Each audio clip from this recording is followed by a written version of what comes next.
We're back this Friday with more celebrations here on our Legends Leaving channel. We put together this video to honor the famous stars who died today, June 14, 2024.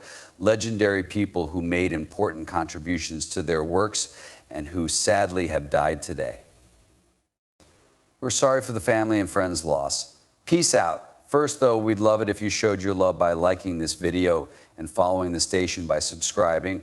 We'll be discussing unfortunate updates regarding the actress Julia Roberts.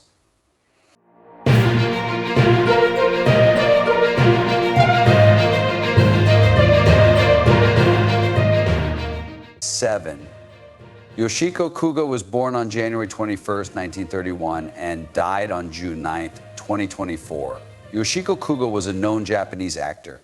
Kuga was born in Tokyo, Japan. She comes from a well-known family. Her father, Michiaki Koga, is a famous person and part of the House of Peers.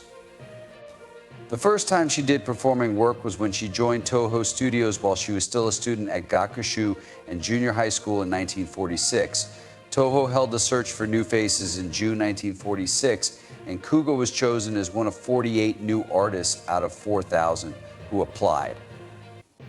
Kuga's first movie role was as one of the leads in the 1947 collection of movies called Four Love Stories.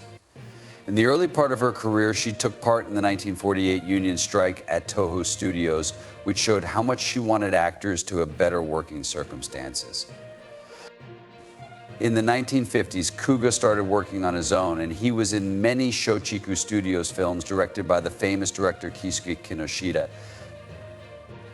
She also worked with well-known directors like Yashiro Ozu on Equinox Flower, Kenji Mizoguchi on The Woman in the Rumor, and Tarashi Aimai on An Inlet of Muddy Water. Kuga helped to start the movie company Ninja Club in 1954 with actors Kiko Kishi and Ineko Arima. The goal of this project was to make working conditions better for players in the studio system, which is very strict. Since the 1970s, Kuga has mostly been on TV and stage, but her work has changed over the years. She has had a lasting effect on Japanese entertainment. When Akihiko Hirata died in 1984, Kuga was married to him from 1961 until then. She was a respected person in her field because she worked hard at her job and pushed for better working conditions for her co-workers.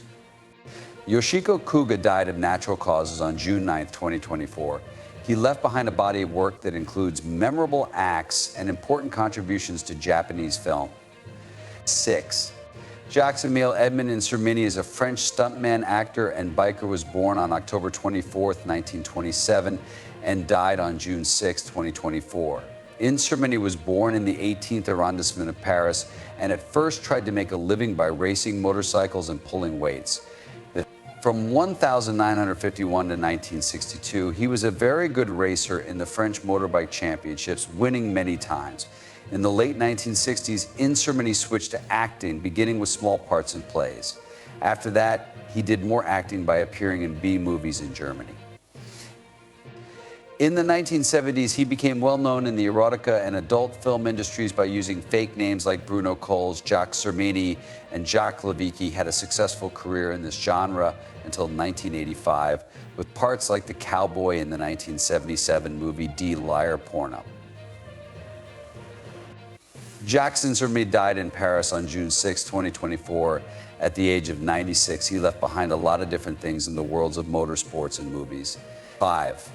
Tony Mordente was a famous American dancer, choreographer, actor, and TV director. He was born on December 3, 1935 in Brooklyn, New York. Mordente started dance school when he was 13 years old and later went to the High School of Performing Arts.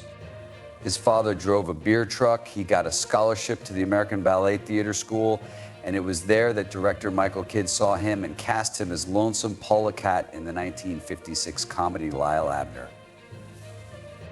Mordente was in the Broadway, West End, and movie versions of West Side Story. It was there that he met Chita Rivera, who played Anita in the original Broadway group, and they later married. Even though he liked his first part better, he played a Rab on stage and in the movie.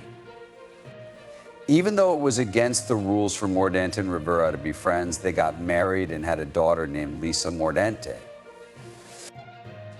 Australia really liked the 1961 song Oliver Cool, which Mordante's voice was on. In Bye Bye Birdie, 1960, he understudied the lead part and helped Gower champion. He worked with Kid again on Ben Franklin in Paris, 1964, and Breakfast at Tiffany's, 1966. His first show as a sole director was 1968's Here's Where I Belong, which closed on its first night. Mordaunt danced and played on TV shows like The Outer Limits and Combat. He also choreographed The Ed Sullivan Show and The Sonny and Cher Comedy Hour. Around the middle of the 1970s, he started directing TV shows. Some of the shows he's been in are The A-Team, The Love Boat, Seventh Heaven, The Practice, Love, Sydney, Family Ties, MASH, and Burke's Law. Rivera and Mordanti were married from 1957 to 1966. They have a daughter named Lisa. In 1978, he married Jean G. Fraser, and they have a daughter named Adriana Mordanti, who is a screenwriter. Tony Mordaunt's work is known for how versatile he was and how much he changed the performing arts. Tony Mordanti died on June 14, 2024. 4. Fermi Rexach passed away this Wednesday at the age of 77, as reported by the Civic Club Adler Association of Lloret de Mar, his hometown. Rexach was notable for his extensive career in theater, film, and television. In 1972, he helped to start the Comedians Company, and in 1976, he helped to start the Teatre de Barcelona. In 1976, Jamie Camino directed his first movie, La Campanada. After that, he had parts in about 20 more movies. He was in more than 30 TV shows, including Pulsar is Vermais, Olor de Colonia, and El Era, where he played Guillermo Almeida. Rexach was born on August 21, 1946, in Lloret de Mar to a family of performing artists. He and his sister No started singing together at the Casal de Llobera when they were young. After that, he studied acting at the Institut del Teatre de Barcelona and at Estudis Nos de Teatre in Barcelona, where he learned from Albert Bodella and Joseph Montanes. In the 1980s, Rexach's artistic career took a big turn when he continued his study in theater in the United States, where he won a Fulbright scholarship and lived in New York. The Catalan Film Academy made him a Member of Honor in 2022 for his important services to the renewal of Catalonia's film language. The City Council of Lloret de Mar also gave him the Premi Sagavina in 2014. 3. Ronald Keith Simons was a famous American actor and director who was born on November 30th, 1960, and died on June 13th, 2024. He won 4 Tony Awards. Simons went to Columbia University and got degrees in theater and computer science.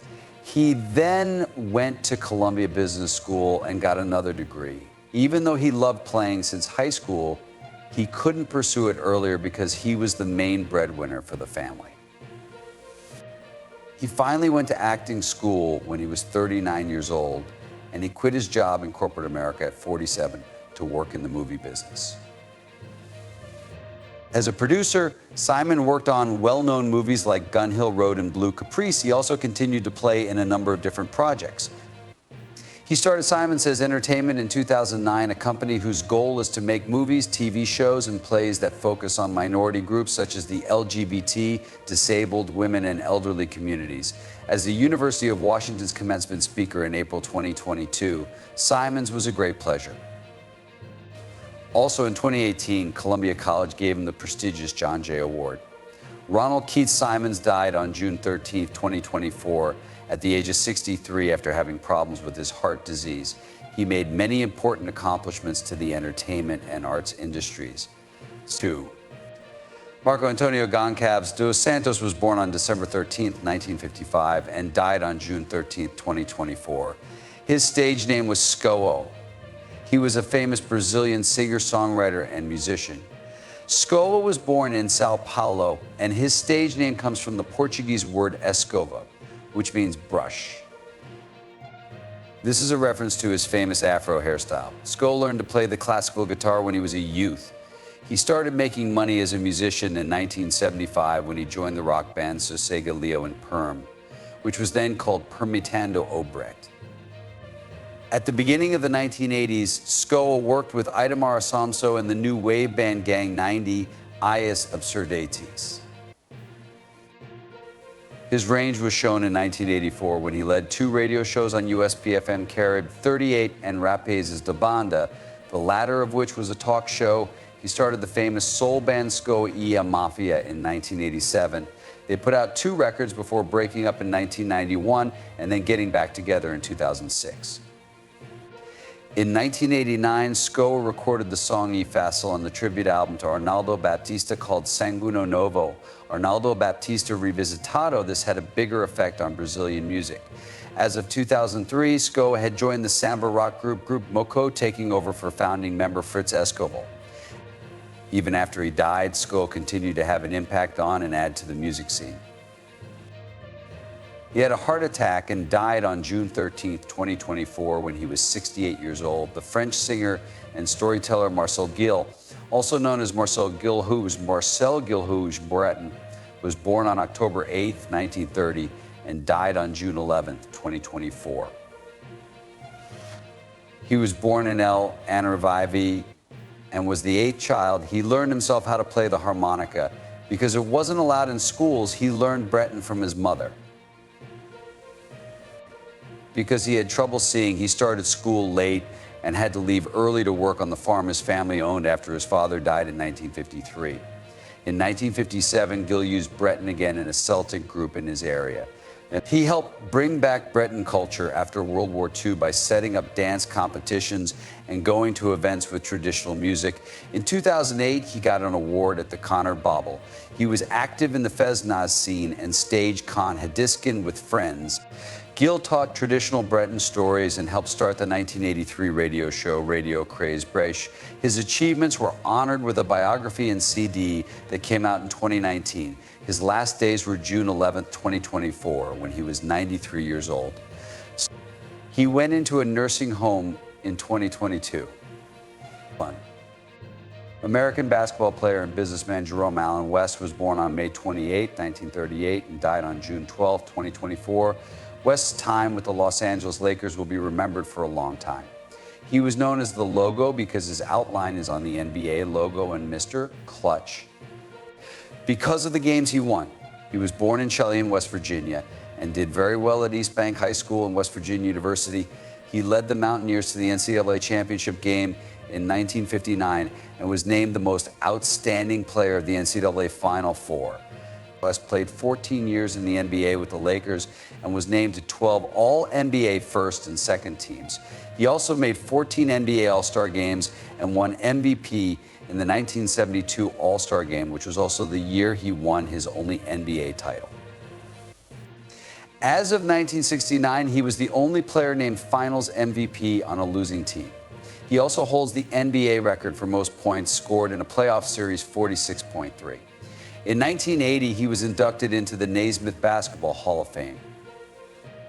In 1996, he was named one of the 50 greatest players in NBA history, and in 2021, he will be on the NBA 75th anniversary team. Following his retirement as a player, West became the Lakers head coach and led them to 3 playoff runs. As general manager, he made sure the Lakers won 6 titles. After that, he won 2 NBA Executive of the Year awards as the general manager of the Memphis Grizzlies. West's impact was key to the Lakers dynasties in the 1980s and 2000s. There are statues at the WVU Coliseum and the Staples Center and Jerry West Boulevard in Morgantown, West Virginia, to honor West's influence. He was married twice and had 5 kids, one of whom played football for West Virginia and was named Johnny West. Even with all of his success, West was known for being shy and nervous, and he worked hard all the time. In his book, West by West, My Charmed Tormented Life, he wrote about how he dealt with depression and being abused as a child. West had a lot of drive and affectionism, which made people respect and admire him a lot. Jerry West died on June 12, 2024. At the age of 86, he left a huge mark on the history of basketball. The sport is still influenced and inspired by what he did as a player, teacher, and executive. Hello, everyone. Today we're going to talk about a deadly rumor that circulated on social media about the supposed death of the legendary American actress Julia Roberts. Recently, a Facebook post gained a lot of attention by claiming that Julia Roberts had passed away. This news quickly spread, generating a wave of sadness and tributes from fans around the world. However, fortunately, this information is nothing more than an unfounded rumor. Julia Roberts, born October 28, 1967, in Smyrna, Georgia, is a celebrated American actress renowned for her roles in films like Pretty Woman 1990 and Erin Brockovich 2000, the latter earning her an Academy Award for Best Actress. Despite her fame, Roberts has maintained a relatively private stance on her personal health. There have been no major publicly disclosed health problems for Roberts, but like many celebrities, she has faced stress and pressure from her high-profile career. She emphasizes the importance of mental health and balance, using mindfulness, yoga, and a healthy diet as key components of her wellness routine. These practices help her manage stress and maintain her physical and mental well-being. Roberts is known for her active lifestyle, often participating in outdoor activities. While there have been occasional rumors about her health, she has not confirmed any significant issues. Her focus remains on maintaining a healthy lifestyle and prioritizing her well-being. In interviews, Roberts highlights the importance of self-care and resilience, demonstrating how she navigates the demands of Hollywood while staying centered. Her dedication to health, family, and career serves as an inspiring example of balance and strength. And remember, always verify the truth of information before sharing it, especially when it comes to such impactful news. Social media can be a source of misinformation, but with a bit of caution, we can prevent the spread of unfounded rumors. Thank you for watching, and see you next time.